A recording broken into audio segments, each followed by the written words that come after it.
I've been going back and forth about what to do for this particular image for a while now.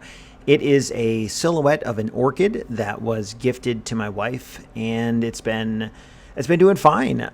This orchid sits in our windowsill, and this is it's a frosted window in our bathroom that you can see behind it, and it's been great. We really like this orchid.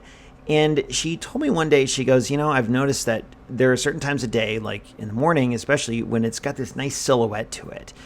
And she asked me if I could take a picture of the orchid being silhouetted. And I said, yeah, I'll give it a shot. And what I ended up doing was putting some of my Nanlite Pavo tubes outside and shooting this picture at night. I discovered that it was really difficult for me to take a picture of this orchid at a good time of day, because in the morning I was either getting ready for work or dealing with the kids or something. It was difficult to find a time to take a nice silhouette of this orchid. So I thought, well, I'll just create an artificial silhouette with my Pavo tubes. And I set them up on some tripods outside and kind of got what you see here. The trouble was I didn't shoot in RAW.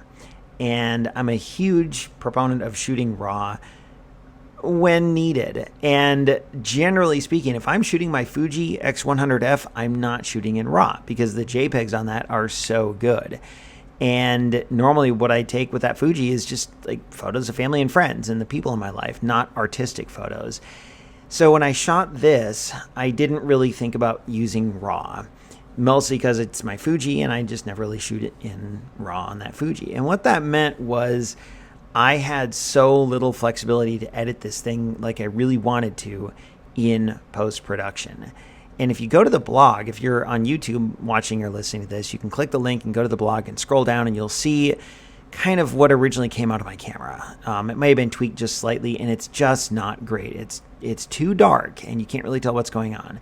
So no worries. If I had shot with one of my Nikons, which I always shoot in RAW on my Nikons, I could just edit to my heart's desire.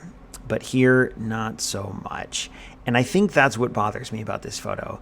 On the one hand, it's great. It's this really cool silhouette of an orchid, and there's a lot to like about it. There's the kind of the glowing nature of the leaves, and you can very clearly tell what it is. And I really like the colors behind it. But on the other hand, I look at this and I think, man, if I had just shot in RAW, why didn't I shoot in RAW?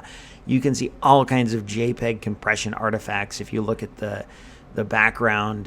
There's all kinds of spots where it's just like muddy, and that it's because I had no data to work with compared to if I had shot in RAW. So I don't know. I don't want to say like it didn't turn. I mean, it did. Like the photo, it did turn out kind of how I wanted, but it could have been so much more had I just shot in RAW. And I don't know. Maybe next time, if we get another orchid, or if this one survives, so that I could take more photos of it later, maybe I'll redo it. But I generally I want to treat this as a learning opportunity, and hopefully next time I will learn my lesson about shoot in RAW, man. Just shoot in RAW.